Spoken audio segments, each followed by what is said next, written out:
হলো সুন্নাতে বিবাহের নিয়মটা বলবেন শেখ। বিবাহের সুন্না পদ্ধতি ভাই একটা দরকারি প্রশ্ন বলছেন। আমাদের দেশে মুসলমানরা দুই সময় ইসলাম টানে, অন্য কোন সময় ইসলাম মানুক আর না মানুক দুই জায়গায় ইসলাম মানে। কয় জায়গায়? তার একটা হলো বিয়ের সময় একজন হুজুর ডাকে, বিয়েটা ইসলাম মতো করায় দেন হুজুর, ঠিক না বে ঠিক? আরেকটা হলো মরার পরে কবরে রাখার সময় হুজুর জানাজাটা পড়ায় দেন। এই দুই সময় মৌলবীরে ডাকে, অন্য কোনো সময় করুক আর না করুক, ঠিক না বে ঠিক? দুঃখের বিষয় হলো যে দুইটা সময় জীবনে ইসলাম পালন করার চেষ্টা করি, সেখানেও আমরা ভুলটা করি। সেখানেও কোনটা করি? ভুলটা করি। বিবাহের ক্ষেত্রে আমাদের ভুল অসংখ্য। একটু আওয়াজ না করলে ভালো হয়। বিবাহের ক্ষেত্রে আমরা অসংখ্য ভুল করি। আমি আলোচনার মধ্যেও বলছি, দাম্পত্য জীবনে এখন আর সুখ শান্তি হয় না, ঘরে ঘরে অশান্তি, বিবাহ বিচ্ছেদের হার প্রতিদিন বাড়ছে। এগুলোর সবগুলোর মৌলিক কারণ হলো বিবাহের মধ্যে মুসলমানরা এখন আর ইসলাম পালন করে না। সুন্নাহসম্মত বিবাহ যদি বলতে চাই, এক নম্বর কাজ হলো ছেলের বিয়ের জন্য ছেলের বাবা মা ভাই বোন সবাই মিলে মেয়ে খুঁজবেন, ঠিক আছে, কিন্তু বিয়ের আগে ছেলেকে মেয়েকে শুধু ছেলে দেখতে পারবে আর ছেলের মা বোনরা দেখতে পারবে, ছেলের বাপ ভাই দুলাভাই মামু তারা কেউ দেখতে পারবে না। এটা কি সবাই মানে?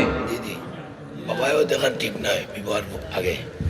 ছেলে বিয়ে করতে গেলে বাপে দেখে না, মামুয়ে দুলাভাইয়ে বড় ভাইয়ে দেখে কি দেখে না? না জায়েজ, হারাম। এখন মুশকিল হলো ছেলে যদি বলে বড় ভাইরে, ভাই মামু আমার বউ আমি দেখবো, আমার দেখা যায় আছে তোমার দেখা যায় নাই, তো বলবে বাবারে বিয়ের আগেই এই অবস্থা, বিয়ে করলে না জানে কি করবে, ঠিক না বে ঠিক? এগুলো সব মূর্খতার কারণে। বিয়ের পরে তো আপনি শ্বশুর হলে আপনার বৌমা হয়ে যাবে, আপনি দেখতে পারবেন, কিন্তু বিয়ে না হওয়া পর্যন্ত জায়েজ নাই। সুন্নাহ বিরোধী একটা কাজ পাইছেন তো? দেখবে কে? ছেলে অথবা ছেলের পক্ষের মহিলারা, মনে থাকবে তো ইনশাআল্লাহ। দ্বিতীয় কাজ, বিয়ের ক্ষেত্রে নবী সাল্লাল্লাহু আলাইহি ওয়াসাল্লাম বলেছেন তুনকাহুল মারআতু লিআরবাঈন, চারটা জিনিস দেখে মেয়েদেরকে সাধারণত বিয়ে করা হয়। এর ভিতরে কেউ পয়সা দেখে করে, সৌন্দর্য দেখে করে, বংশের গৌরব দেখে করে, কেউ দিন দেখে করে। নবী সাল্লাল্লাহু আলাইহি ওয়াসাল্লাম বলেছেন ফাজফার বিজাতিদ দ্বীন, তোমরা বিয়ে করার সময় দিনদারি দেখবা। ছেলে হোক মেয়ে হোক দোনো পক্ষকে বলা হচ্ছে বিয়ে করার সময় পাত্র হলে পাত্রীর, পাত্রীপক্ষ হলে পাত্রের দিনদারিটা দেখবা। এখন দিনদারি দেখা হয় না, অন্য সব দেখা হয়, ঠিক না বে ঠিক? দুই নম্বর জিনিস, দুই নম্বর ভুল কাজ হলো দিনদারি দেখা হয় না, বড় লোক দেখা সুন্দর দেখা বিয়ে করা, এরপরে কয়দিন পরে লাগে ভেজাল, এবার তাবি জানে সালিশ ডাকে, মারামারি হয়, বিয়ে ভেঙে যায়, ঠিক না বে ঠিক? এই জন্য দ্বিতীয় সুন্নাহ হলো দিনদারি দেখা। কি দেখা? দিনদারি দেখা। তৃতীয় সুন্নাহ হলো, এটা অবশ্য শুরুতে আসা দরকার, দেরিতে বিয়ে করা। এটা আরেকটা ভুল কাজ। দেরিতে বিয়ে করা কি ভুল কাজ। 4 নম্বর বিয়েতে যে অন্যায় হয় সেটা হলো, যা প্রশ্ন আসছে আর না হলে চলবে, ফজর পর্যন্ত ডিউটির কাজ হয়ে গেছে।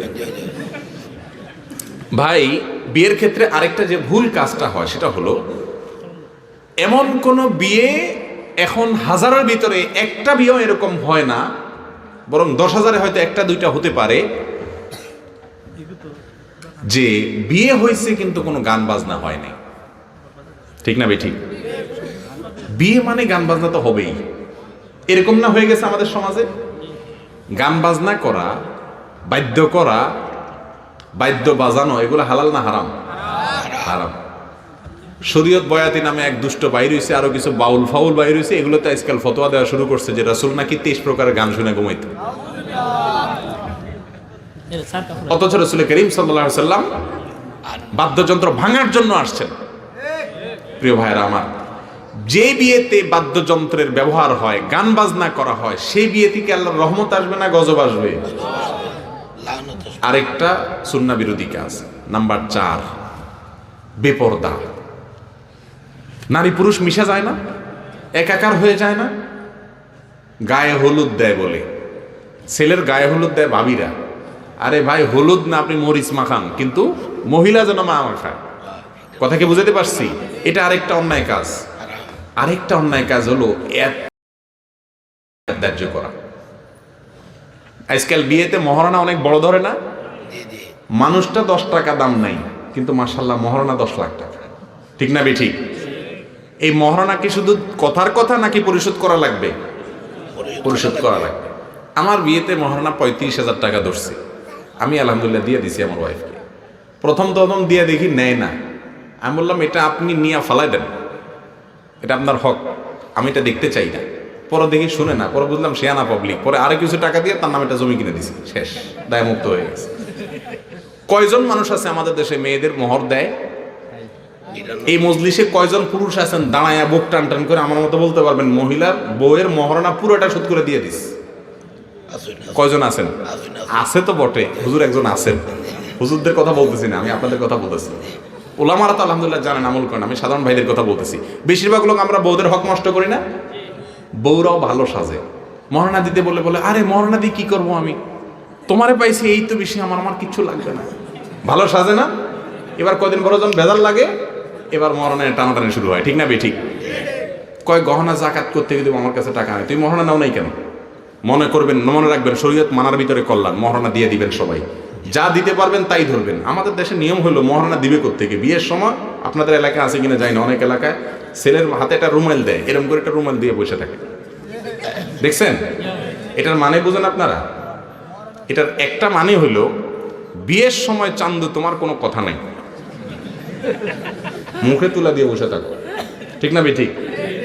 ছেলে যদি কোনো কথা বলেও অনেক বিয়ে ভেঙে যায়, বলে যে কত বড় বেয়াদব, মুরব্বীরা থাকতে ছেলে আবার কথা বলছে। ঠিক না বেঠিক? আমার কথা হলো সব কথা মুরব্বীরা বলুক, মোহরের কথা ছেলেকে বলতে হবে। কারণ মোহর কে শোধ করা লাগবে? বাপের না ছেলের? বাপে 10 লাখ 20 লাখ বলে থুয়ে চলে গেল, শোধ করা লাগবে কার? ছেলের। তার সাধ্য না থাকলে সে বলবে আমার সাধ্য নাই, আমার যত সাধ্য আছে তার ভিতরে করেন। নবী সাল্লাল্লাহু আলাইহি সাল্লাম বলেছেন ইন্না আযামান নিকাহে বারাকাতান আইসারুহা মাউনাতান। ওই বিয়েতে বেশি বরকত হয় যেই বিয়েতে মোহরের পরিমাণ কম থাকে। আর আজকাল মাশাআল্লাহ 10 লাখ 20 লাখ 50 লাখ 1 টাকা। ঠিক না বেঠিক? মহারণা অনেক বেশি বেশি ধরা হয়। মহারণা বেশি কেন ধরে জানেন? বলে যে বিয়ে যেন না ভাঙে, এই জন্য বান বেশি করে দেয়। এখন কি বিয়ে বেশি ভাঙতেছে না মুরব্বীদের যুগে যখন অল্প মহর ছিল তখন বিয়ে ভাঙছে বেশি? কথা বলেন। এখন বিয়ে বেশি ভাঙতেছে না? মহারণা বিয়ে হয়েই সারল না, আপনি ভাঙা চিন্তা করতেছেন আগে থেকে, তো ওটা তো ভাঙবেই। ঠিক না বেঠিক? বিয়ে সারা জীবনের সম্পর্ক, আপনি শুরু থেকেই চিন্তা করতেছেন যদি ভাঙা যায় বেশি করে ধর, তো আগের থেকে যখন খারাপ চিন্তা, তো আল্লাহ তাআলার পক্ষ থেকে বরকত উঠে যায়, খারাপটাই হয়। ঠিক না বেঠিক? মহারণা বেশি ধরা এটাও সুন্নাহ বিরোধী একটা কাজ। আল্লাহ তাআলা আমাদেরকে বাঁচার তৌফিক দান করুন।